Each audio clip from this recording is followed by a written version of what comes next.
Good evening all of you. कैसे हैं आप सभी? वेलकम करती हूँ माधुरी आप सभी का एमवीनो क्लासेस में। आज मैं आपको बीएनएस के जो सेक्शन 2 का 28 क्लोज है पब्लिक सर्वेंट, उसको आपको इन क्लास में आपको लर्न करवाने वाली हूँ कि यहाँ पे जो हमारे 11 क्लोजेस दे रखे हैं उन 11 पॉइंट्स को हमें कैसे लर्न करना है, कैसे की पॉइंट समझने हैं, एक के बाद दूसरा पर्सन हमें कैसे याद करना है। लेकिन कंडीशन एक ही है, कॉन्सेंट्रेटली अगर आप क्लास को सुन रहे हो तभी चीजें याद होंगी, अदरवाइज आप भीड़ में बैठ के क्लास सुन रहे हो तो मत सुनो, नहीं याद होगा।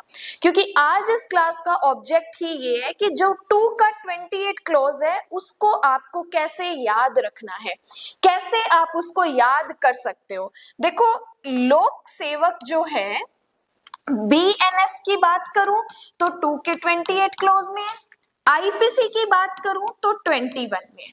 अब यहाँ पे इस पब्लिक सर्वेंट की डेफिनेशन के लिए हमें 11 पॉइंट याद रखने होंगे ए से लेकर के तक। अब देखो, आप ऊपर नीचे पॉइंट्स याद करके कर लेते हो बट एक आधा फिर भी मिस हो जाता है। लेकिन आज हम इस क्लास में एक के बाद दूसरे टॉपिक को या दूसरे पर्सन को हम याद रखने वाले हैं ताकि 11 की 11 पॉइंट, पहली कंडीशन हमें सीरीज से याद हो जाए और दूसरी कंडीशन हमारे पास की पॉइंट आ जाए और तीसरी कंडीशन हम एग्जाम तक उसको याद रख सकें। देखो, ये जो लोक सेवक है कौन है? जनता की सेवा करने वाला। लोक कौन होती है? जनता होती है। सेवक कौन होता है? सेवा करने वाला। अब यहाँ पे आप बेरेक्ट की सारी चीजों को साइड कर दो, बेरेक्ट छोड़ दो, सिर्फ आप सुनते जाओ जो मैं आपको बताती जा रही हूँ। सुनते सुनते ही आपको कब 11 पॉइंट्स याद हो जाएंगे आपको पता ही नहीं चलेगा। देखो, सबसे पहले आप मुझे ये बताओ कि ऐसे पर्सन या ऐसे व्यक्ति जिन पर हम ट्रस्ट करते हैं, जिन पर हम ट्रस्ट करते हैं, अब हम शांति से अपनी पढ़ाई कर रहे हैं, शांति से अपने एम को फोकस कर रहे हैं। क्यों? क्योंकि बॉर्डर पर बैठे हुए पर्सन्स क्या कर रहे हैं? हमें प्रोटेक्ट कर रहे हैं। हम उन पे ब्लाइंड ट्रस्ट कर रहे हैं कि वो हमारी रक्षा कर रहे हैं। अब ये व्यक्ति कौन होते हैं, किन पे हम ट्रस्ट करते हैं? तो सबसे पहला पॉइंट हमें याद रखना है सेना, नौसेना और वायुसेना। सेना, नौसेना और वायुसेना, जिन पर हमें ब्लाइंड ट्रस्ट है कि ये हमें क्या करेंगे? प्रोटेक्ट करेंगे, जो भी हमारी एनिमीज कंट्री है। सेकंड पॉइंट, कौन किस पर हम ट्रस्ट करते हैं? तो ऐसा व्यक्ति जो हमें जस्टिस दिलाता है, लाइक न्यायाधीश। अब ये न्यायाधीश क्या है? ऐसा व्यक्ति है जो कि हमें जस्टिस दिलाता है, न्याय प्रोवाइड करवाता है। तो ये भी कौन हुआ? लोक सेवक हुआ। मतलब हम सेना, नौसेना, वायुसेना पे ट्रस्ट कर सकते हैं। क्यों? क्योंकि वो जनता की सेवा कर रहे हैं। न्यायाधीश पे हम ट्रस्ट कर सकते हैं। क्यों? क्योंकि वो हमें जस्टिस दिलाते हैं। अब देखो, जज के साथ साथ एक ऐसा व्यक्ति जो कोर्ट के अंदर रहता है, कोर्ट में काम करता है, कोर्ट में रहने वाले जो ऑफिसर्स हैं, अधिकारी हैं, वो भी हमें क्या बताते हैं? सही सही चीजें बताएंगे कि कोर्ट में ऐसे काम करो, ये चीज यहाँ मिलेगी, इसके लिए आपको यहाँ एप्लीकेशन करनी है। तो वो भी हमारी क्या कर रहे हैं? हेल्प कर रहे हैं। तो उसको भी हम क्या बोल सकते हैं? पब्लिक सर्वेंट बोलते हैं। तो 3 पॉइंट हमारे पास आए, पहला सेना, नौसेना, वायुसेना, दूसरा एवरेज जज और तीसरा कोर्ट में बैठने वाला ऑफिसर। अब ये 3 पॉइंट एक साथ याद रखने हैं हमें, और देखोगे तो step by step. First point A close सेना नौसेना का, बी क्लोज न्यायाधीश का, सी क्लोज कोर्ट में रहने वाला ऑफिसर। क्लियर? अब देखो, बात करते हैं डी क्लोज की। फोर्थ पॉइंट, देखो, कोर्ट, देश के बाहर बाउंड्रीज पे बैठे हुए पर्सन हमने काउंट कर लिए, कोर्ट में बैठे हुए पर्सन को हमने काउंट कर लिया। अब थोड़ा सा कोर्ट से बाहर चलते हैं। अब जस्ट अगर हमें हमारा मैटर कोर्ट से बाहर निपटाना है तो हमें किसकी याद आएगी? या तो पंचायत की याद आएगी या फिर याद आएगी हमें 5th क्लोज में, ई क्लोज में, आर्बिट्रेशन की। अब आर्बिट्रेशन से अगर हम मैटर को निपटाते हैं तो इट मींस हमने कोर्ट के बाहर निपटारा कर लिया, क्योंकि वहां पे तो हम ना तो एविडेंस देने की जरूरत है और ना ही बाकी चीजें करने की जरूरत है, क्योंकि वहां पे तो हम पार्टीज के बीच क्या हो जाता है? समझौता हो जाता है। तो इन पर भी हम ट्रस्ट करते हैं क्योंकि ये हमारी सेवा करते हैं, हमारी हेल्प करते हैं। तो ये भी कौन हो गए? पब्लिक सर्वेंट हो गए। तो पहले पॉइंट में हमने किन को काउंट किया? सेना, नौसेना, वायुसेना को, देन जज को और कोर्ट में रहने वाले ऑफिसर्स को, 3 पॉइंट हो गए, इनको हम पब्लिक सर्वेंट बोलते हैं। देन फोर्थ और फिफ्थ क्लोज में हमने किनको याद किया, डी और ई क्लोज में पंचायत को जो कि सुलह करवाती है, और आर्बिट्रेशन को, मध्यस्थ को। तो ये कौन हो गए, हमारे पब्लिक सर्वेंट हो गए। तो देखो 5 पॉइंट हमें वैसे ही याद हो गए। फर्स्ट सेना नौसेना, सेकंड जज, थर्ड कोर्ट में काम करने वाला ऑफिसर, फोर्थ पंचायत और फिफ्थ आर्बिट्रेशन। तो ये सब कौन हो गए, हमारी पब्लिक सर्वेंट हो गए। अब देखो 6 क्लोज की बात करती हूँ। अब यहाँ पर तो पंचायत असेसर का सदस्य है और आर्बिट्रेशन आ गई। अब जब मैं 6th क्लोज की बात करूं तो यहाँ पे अब हम किस पे ट्रस्ट करेंगे, ध्यान से सुनना। 6th और 7th क्लोज में मैं आपको दोनों एक्सप्लेन कर रही हूँ कि अब हम कोर्ट के बाद, अब हम आर्बिट्रेशन के बाद किस पे ट्रस्ट करेंगे। जब हमारे साथ अपराध होता है तो हम हमारी एप्लीकेशन, इंफॉर्मेशन किसके पास लेकर जाते हैं, पुलिस के पास लेकर जाते हैं। अब पुलिस का क्या काम होता है, व्यक्तियों को पकड़ने का काम होता है, परिरोध में करने का काम होता है। तो ये जब हमारी एप्लीकेशन को सुन के और किसी व्यक्ति को पकड़ते हैं तो वो हमारी हेल्प कर रहे हैं, सेवा कर रहे हैं हमारी, तो इसको भी हम क्या बोलेंगे, पब्लिक सर्वेंट बोलेंगे। इसके अलावा देखो ऐसा व्यक्ति जो अपराधों का निवारण करता है, जो अपराधों का निवारण करता है मतलब ऐसा व्यक्ति जो अपराधों को रोकने की कोशिश करता है, जैसे सोशल वर्क कोई व्यक्ति करता है कि भाई वहां अपराध हो रहा है तो उन व्यक्तियों को रोको, नहीं तो अपराध और बढ़ता जाएगा, या वहां चोरी हो रही है तो उस व्यक्ति को रोको, नहीं तो वो चोरी कर लेगा। तो ऐसे व्यक्ति या ऐसे ऑफिसर्स जिनका काम होता है अपराधों को रोकना, प्रिवेंट करना, उसे भी हम क्या बोल सकते हैं, पब्लिक सर्वेंट बोल सकते हैं। तो अब देखो यहाँ पे 3 क्लोज हमारे सेना वाले हो गए, जज वाले हो गए, कोर्ट वाले हो गए। देन फोर्थ और फिफ्थ हो गया पंचायत और आर्बिट्रेशन। देन 6 और 7 कौन हो गया कि ऐसा व्यक्ति जिसे परिरोध में करने की शक्ति है, या ऐसा व्यक्ति जो अपराधों का निवारण करता है। तो 3 और 2 5, 6 और 7 पॉइंट देखो अब हमें याद हो गए।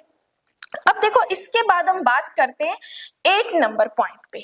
8 नंबर पॉइंट देखो हमें क्या कहता है कि हर एक ऑफिसर जो क्या करता है, गवर्नमेंट की तरफ से प्रॉपर्टी को हेल्ड करता है। अब देखो हमने कोर्ट को गिन लिया, हमने आर्मी ऑफिसर्स को गिन लिया, हमने पंचायत काउंट कर ली, आर्बिट्रेशन काउंट कर ली, पुलिस काउंट कर ली।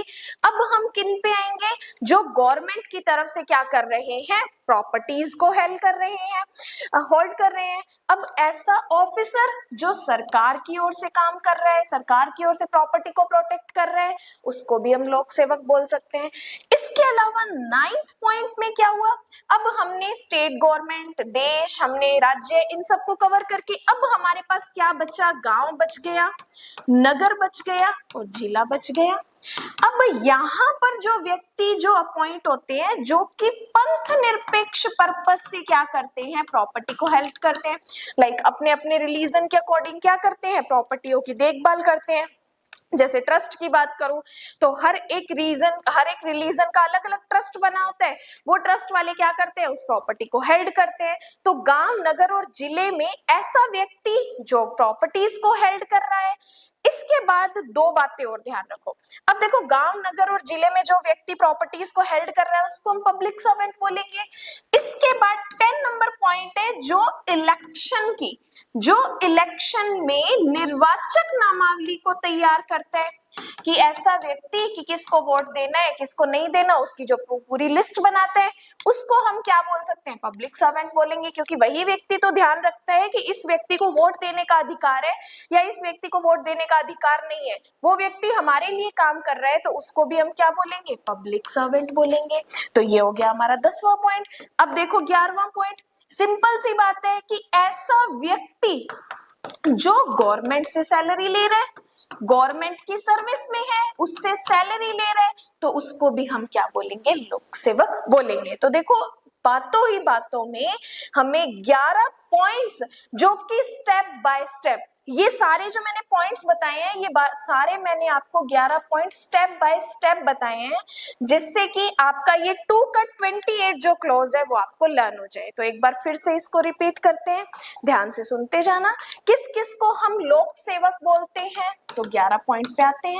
सबसे पहले जो सेना, नौसेना, वायुसेना का जो आयुक्त ऑफिसर है उसको हम क्या बोलते हैं, लोक सेवक बोलते हैं। उसके बाद हमने सेकंड पॉइंट में एवरी जज, हर एक न्यायाधीश, चाहे वो मजिस्ट्रेट है, न्यायाधीश है, वो हमारा एक लोक सेवक है।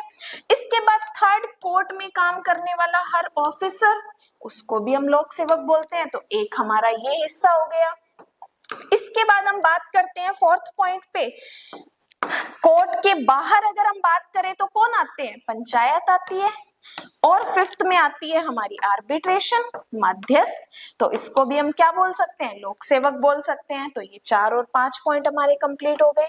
इसके बाद कोर्ट के थोड़ा और बाहर निकलते हैं तो हमारी हेल्प कौन करता है, पुलिस करता है। और इसके अलावा कौन करता है, 7th पॉइंट में ऐसा व्यक्ति जिसे अपराधों को रोकने के लिए कहा है, जो अपराधों को प्रिवेंट करता है, अपराधों को होने नहीं देता, अपराधियों की सूचना देता है, उसको भी हम क्या बोल सकते हैं, लोक सेवक बोल सकते हैं। अब पुलिस का काम हो गया, पंचायत का काम हो गया, ऑफिसर्स का काम हो गया, सेना, नौसेना का काम हो गया। अब इसके बाद हमारे पास कौन आता है, गवर्नमेंट आता है। अब गवर्नमेंट की ओर से जो प्रॉपर्टी को हेल्ड करता है उसे भी हम लोक सेवक बोलेंगे। और इसके अलावा गांव, नगर और जिले में जो पंथ निरपेक्ष पर्पस से क्या करता है, प्रॉपर्टी को हेल्ड करता है, उसको हम लोक सेवक बोलेंगे। ये हो गया 8वां और ये हो गया 9वां। इसके बाद 10वां, जो इलेक्शन में निर्वाचक नामावली तैयार करने वाला व्यक्ति है, उसको हम लोक सेवक बोलते हैं। और लास्ट 11वां पॉइंट हमारे पास आया, जो गवर्नमेंट से सैलरी ले रहा है उसको हम क्या बोलते हैं, लोक सेवक बोलते हैं। तो एक के बाद दूसरा आप इस तरीके से याद कर सकते हैं कि सबसे पहले सेना, नौसेना, वायुसेना आई, देन एवरी जज को हमने काउंट किया, कोर्ट के ऑफिसर्स आ गए, कोर्ट से बाहर निकलते हैं, बाहर निपटारा करते हैं तो पंचायत और आर्बिट्रेशन आ जाते हैं। उससे थोड़ा बाहर जाएंगे तो पुलिस और व्यक्ति जो अपराध को रोकते हैं। उसके बाद गवर्नमेंट को काउंट करेंगे, गवर्नमेंट की जो प्रॉपर्टी हेल्ड रख रहा है, देन गांव, नगर, जिले में जो प्रॉपर्टी को हेल्ड कर रहा है, देन जो इलेक्शन नामावली की तैयारी कर रहा है वो भी लोक सेवक है, और जो गवर्नमेंट से सैलरी ले रहे हैं वो भी एक लोक सेवक है।